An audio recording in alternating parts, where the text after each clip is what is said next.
Browsing atau juga terkenal dengan istilah surfing adalah aktivitas yang kita lakukan untuk mengunjungi atau membuka isi alamat-alamat website yang terdapat di internet.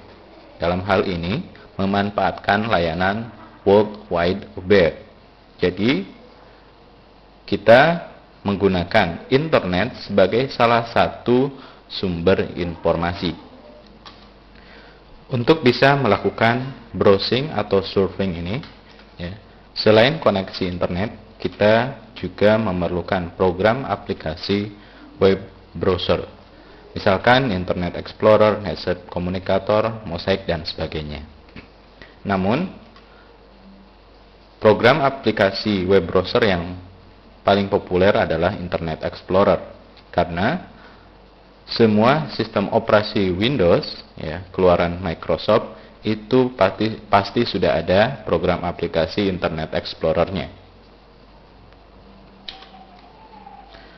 Hal penting yang harus kita ketahui sebelum kita melihat isi dari sebuah situs adalah alamat situs atau web yang bersangkutan, atau dikenal juga dengan istilah nama domain.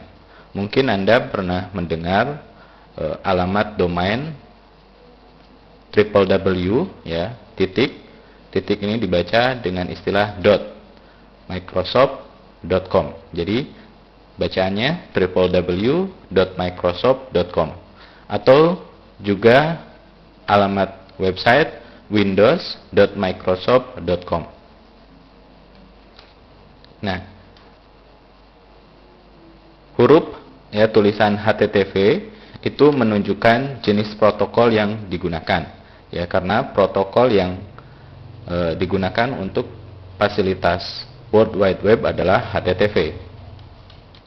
Kemudian untuk www.microsoft.com-nya adalah alamat domain dari situs yang bersangkutan. Nah, mungkin ada alamat situs, ya, seperti windows.microsoft.com. Itu dikenal dengan istilah subdomain, ya, jadi bagian dari sebuah domain. Misalkan windows.microsoft.com adalah subdomain dari domain microsoft.com. Nah, Anda mungkin mendengar istilah .com, .net, .edu, .org, .gov, dan .mil. Nah, akhir dari sebuah nama domain itu menunjukkan kategori situsnya. Misalkan .com adalah untuk situs-situs komersial, ya, seperti yahoo.com, detik.com, dan sebagainya. Tapi itu juga bukan jaminan, ya, karena bisa saja situs yang ditujukan untuk situs komunitas, ya, akhirannya .com juga. Kemudian .net biasanya untuk situs kategori internet provider, ya, penyedia layanan internet. Edu untuk pendidikan, org untuk organisasi, gov untuk pemerintahan, dan mil untuk militer, ya. Akhiran dari nama-nama domain tersebut itu berlaku secara internasional, ya. Itu diatur oleh sebuah lembaga yang ada di Amerika Serikat sana, ya. Tempat internet ini ditemukan. Khusus untuk masing-masing negara, ya, memiliki regulator tersendiri, ya, tentang penamaan domain ini. Misalkan di Indonesia Anda mungkin mendengar, ya, alamat website .co.id, ya. Ada banyak, biasanya itu adalah alamat website sebuah perusahaan. Jadi .co.id itu adalah khusus untuk perusahaan yang ada di Indonesia. Kemudian .net.id ini biasanya alamat website untuk ISP, misalkan sentrin.net.id, indosat.net.id, dan sebagainya. Kemudian ada HID, ya. Ini adalah situs untuk pendidikan, ya, perguruan tinggi yang ada di Indonesia. Misalkan gunadarma.h.id atau binus.h.id dan sebagainya.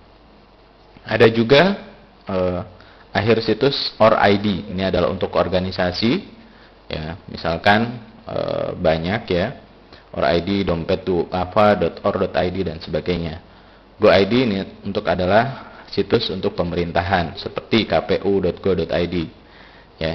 Jadi yang ada ID-nya adalah khusus alamat situs Indonesia. Tapi bukan berarti bahwa situs tersebut hanya bisa diakses di Indonesia. Bukan itu. Karena dari manapun bisa mengakses situs tersebut. Itu hanya untuk regulasi saja, ya, pengaturan nama yang diatur oleh Indonesia sendiri. Nah, untuk negara lain juga sama, ya, diatur oleh masing-masing negara. Misalkan kalau akhirannya adalah MY, itu berarti situs yang dikelola oleh warga Malaysia. Kalau SK itu adalah situs yang dikelola oleh warga Singapura, ya, negara Singapura.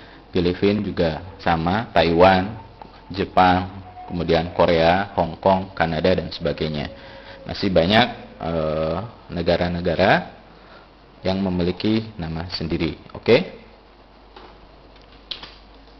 Berdasarkan isi atau konten dari sebuah website, kita bisa mengelompokkan website-website yang ada di internet, yaitu website profile, ya.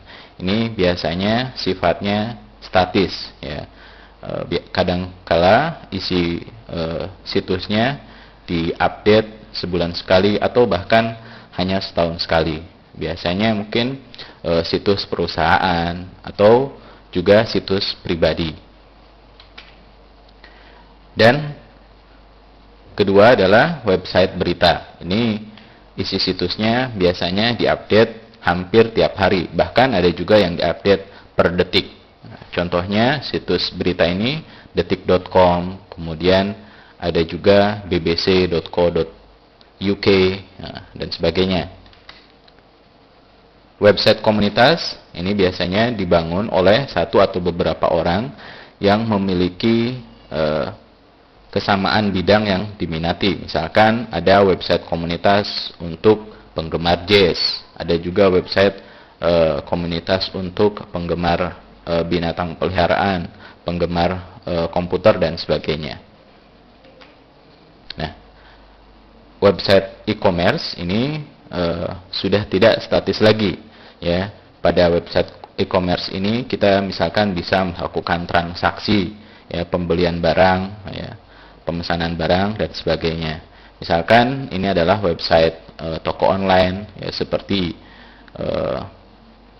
di Indonesia ada glodokshop.com, kemudian ada juga misalkan amazon.com.